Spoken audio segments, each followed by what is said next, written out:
Ada yang patah hati? Ono sing diingkari tresnane karo pacarmu. Wis samestine ati iki ngomong wong sing tak tresnani mlen janji apa ora eling nalika semono. Mungkin sekilas ya tentang Mas Didi Kempot ini. Jadi Mas Didi Kempot ini kan bernama lengkap Didi Prasetya, adalah seorang penyanyi campursari yang berasal dari Solo yang sudah menelurkan beberapa album sejak tahun 1999, mulai dari sejak 1989. Wah, 1989. Ya. Dari stasiun 28 ya Mas ya? Bukan. Apa pertamanya? Yang pertama We Change You dulu. Oh. Kuno we aku tresno kowe itu 89. Itu 89. Berarti kalau Cidro itu we sak mestine ati iki nolongso itu 89. 89. Kamu belum lahir itu. 98 lah. Iya. Itu udah banyak ya Mas albumnya ya, dari stasiun 28, long tadi Banyak sekali, ya. searching gitu. Ya. Oke, wah banyak. Iya. Jadi mungkin ini kali kita mulai aja kali ya Mas ya. Monggo. Ya. Dari Mas Didi itu pertama berkarya ya, Liv? Pertama menjadi musisi itu sejak tahun berapa sebenarnya, Mas? Saya mulai musisi di jalanan, saya sudah sanggap sebagai musisi walaupun belum mengenal dunia rekaman. Dan semua yang saya dapat ini juga berangkat dari jalanan ya. Saya 84 saya sempat ngamen di jalanan di Keprabon Solo, lesehan, bahkan saya tinggal di Malioboro sini juga, terus di Jakarta. Akhirnya Tuhan ngasih kesempatan rekaman saya tahun 89. Dari 5 tahun saya 5 tahun di jalanan. sambil menulis lagu. Jadi saya ngamen itu dulu, kalau ngamen yang bawain lagu-lagu saya sendiri walaupun belum direkam. Ngamen juga berarti bawain lagu-lagu kayak Cidro itu tadi ya? Ya, sebelum masuk dunia rekam. Memang sudah lagu Jawa, Mas, waktu ngamen-ngamen. Saya karang-karang sendiri, tak nyanyikan sendiri, dikasih duit orang saya bangga. Saya nyanyi, ya. Terus lagu pertamanya Mas Didi yang langsung jadi nge-hits itu tuh apa Mas? Lagu pertamanya? Cidro sama modal dengkul ya. Kamu datang modal dengkul sama kumis itu. Itu. Ceritain dong Mas, kenapa itu jadi nge-hits tuh? Jadi nge-hits kok bisa sampai rekaman? Kalau gitu. modal dengkul itu yang bikin bukan saya, Gus, bukan saya. Oh ya. Yang buat teman saya, teman ngamen. Dan lirik lagu tersebut memang pas untuk cerita orang perantauan ya, seperti kita pengen mengadu nasib di Jakarta, bla bla bla bla, itu pas gitu. Kita datang cuma modal dengkul sama kumis, kebetulan waktu itu saya pakai kumis gitu. Dan lagu itu kita nyanyikan 89. Alhamdulillah itu lumayan laku juga. Terus saya membuat album di tahun itu juga, lagu Cidro tadi sama Wicenju tadi. Ya. Yang memproduksi siapa Mas itu, Mas, waktu pertama? Musika Studio. Ya. Kok bisa dari ngamen itu langsung ditawari? Nah, kita menawarkan karya lagu. Oh gitu. Kalau zaman dulu kan nawarkan lagu pasti direkam di kaset, direkam di tape, kita tawarkan. Ternyata produser tertarik juga. Kayaknya yang ngasih contoh lagu ini kok bagus, siapa ini, saya sendiri. Coba rekamannya enggak rekaman masuk studio, pinjam tape tetangga sebelah yang nyanyi aja. Nyanyi gitu diserahkan. Ya. Tertarik gitu ya produsernya. Ya. Dan itu pun tidak semudah itu. Iya. Berkali-kali menawarkan juga banyak yang nolak juga. Berarti bukan pertama kali lagu modal dengkul itu, Mas? Iya. Iya. Mas Didi itu sering nggak sih diundang di acara kampus? Wah, iya. Kayaknya UGM yang kedua kalinya ini. Baru 2 kali? Ya, dulu zaman dulu masih sastra kalau salah. Itu top-topnya lagu Sewu Kuto dulu. FIB juga Berarti sih. FIB juga. Ya, waktu dulu namanya kan sastra kan? Iya, dulu sastra, sekarang Ya. Ilmu budaya. Fakultas Ilmu Budaya. Terus ini kali ya Mas, kan ini sekarang kan Mas Didi diundang di acara Etnika Fest dan Ya. temanya kan kita ambil tentang zaman Edan. Ya. Nah, sudah aku pengen tanya aja gimana sih Mas pandangan Mas Didi itu tentang zaman Edan dan korelasinya mungkin dengan zaman sekarang. Emangnya kayak gimana? Dan sekarang emangnya Edan boy. Kalau Edan itu kita bingung juga. itu dari kacamata mana kita melihat, ya kan? Mungkin dari rekan-rekan muda melihat zaman ini kayak gitu, nggak usah ditarik ke politik ya. Iya. Kita ngomongin budaya aja. Kalau di budaya untuk ukuran seni di Indonesia memang edan-edanan ya. Edan-edanan. Banyak sekali, bahkan musik-musik, bahkan lagu-lagu dari Korea pun di sini tembus. Iya. Tapi sebagai seniman-seniman Indonesia saya sangat bangga. Ternyata itu cuma sekilas saja.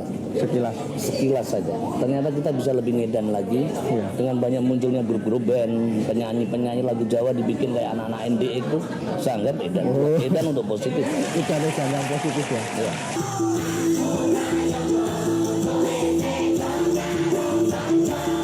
Tapi kalau itu Mas, misal sekarang lagu berbahasa Jawa itu kan mungkin nggak sengehits waktu tahun 2005-an dulu. Nah itu termasuk edannya industri musik sekarang atau enggak Mas? Kayaknya kita sebagai pelaku seninya, kita malah justru di saat ini lagu-lagu kita yang lagu-lagu tradisional masih sangat produktif para senimannya, dan produser-produser masih merekam kita semua. Iya. Walaupun banyak toko musik bangkrut yang menyatakan diri collab sudah, tapi ternyata lagu-lagu tradisional masih terus berkembang. Walaupun dijual di lapak dimanapun, ternyata untuk menjual itu dimanapun bisa. Kayaknya udah ada pasarnya sendiri gitu ya Mas, lagu-lagu Jawa yang orang pinggiran gitu, kayak orang-orang desa kan nggak bakal tuh lepas dari lagu-lagu. Ya, setiap genre musik apapun pasti ada pasarnya masing-masing. Kita mau bicara lagu jazz, lagu pop, lagu rock, lagu apapun pasti ada konsumennya sendiri-sendiri.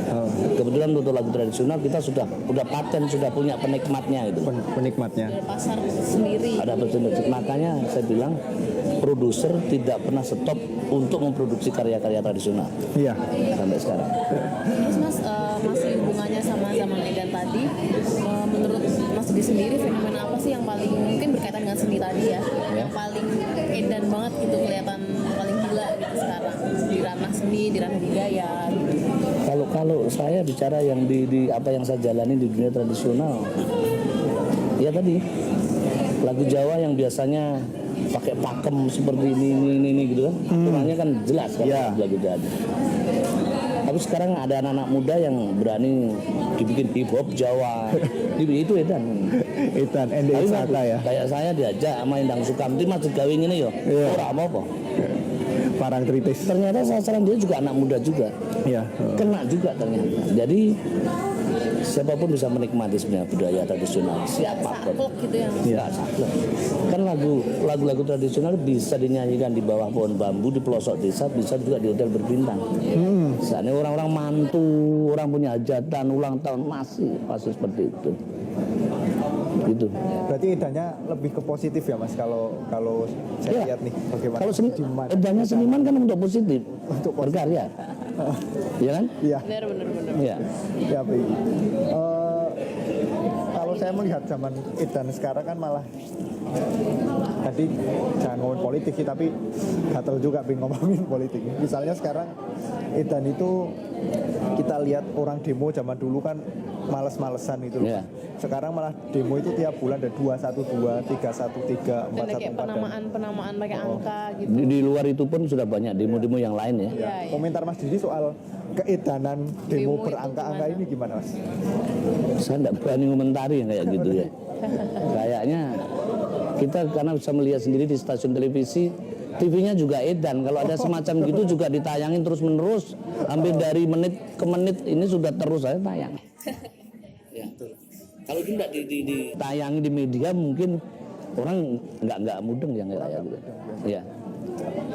Mending keedanan yang positif ya Mas sebenarnya. Iyalah. Kalau untuk demo semacam itu kan pasti punya tujuan masing-masing, min dan plus lah kalau gitu kan, yang menilai. Ya. Lagunya Mas Didi yang paling disukai sampai sekarang? Iya, yang paling disukai. Sewu Kuto. Itu mimpi saya berhasil. Saya pengen kalau lagu Jawa zaman dulu kan pasti dinikmati orang punya hajatan, mantenan, kawinan, apapun acara-acara yang sifatnya ya formal.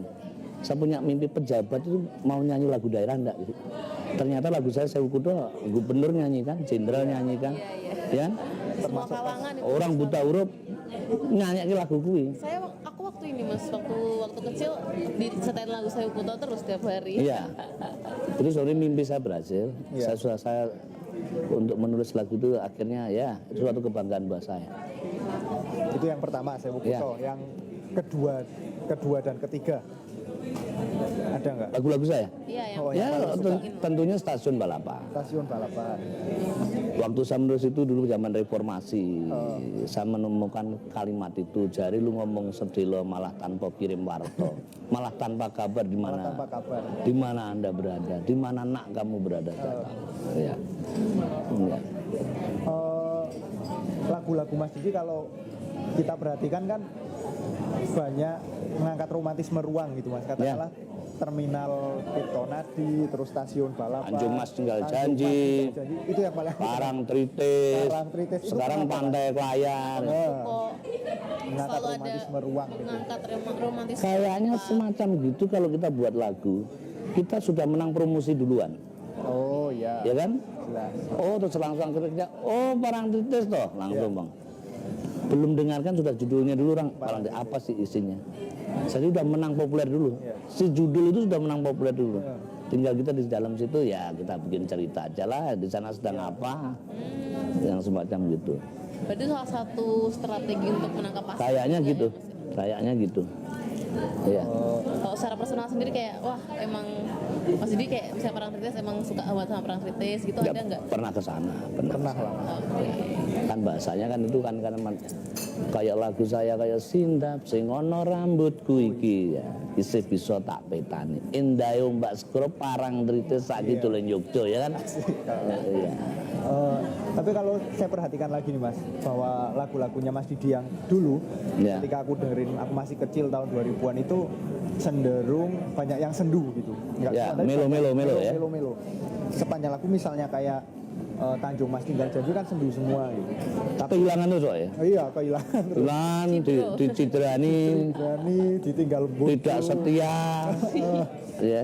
Tapi maksudnya suasana nuansa yang dihadirkan lagu itu tuh sendu terus dari awal sampai selesai. Nah, tapi untuk lagu-lagu yang Yang sekarang. sekarang misalnya Talan Anyar itu ya Mas, Ya. itu awalnya sendu tapi di tengah nanti ada koplo nih, jadi Ya, kesan ya. lebih ceria. Itu Kenapa sih Mas itu? perubahan transformasinya Itu- tuh Itu bagaimana? pasar ya. Itu pasar. Kadang ada pesanan produser juga. Ya. Karena dia yang berbisnis ya. Iya. Juga dia tapi bertanya dulu sama saya, boleh enggak kalau diginikan? Boleh, enggak masalah.